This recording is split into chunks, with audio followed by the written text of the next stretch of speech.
צורחת. לא, אתה חייב להסתכל. להסתכל, לפתוח את העיניים, לפתוח את העיניים. אימא'לה.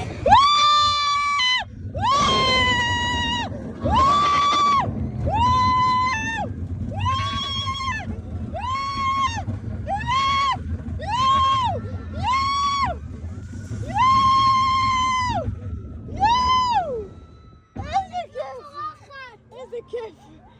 זה כיף. אלק לא צורחת. זה כיף, חיים שלי. עכשיו זה אחורה. אתם שומעים שאני לא צורחת.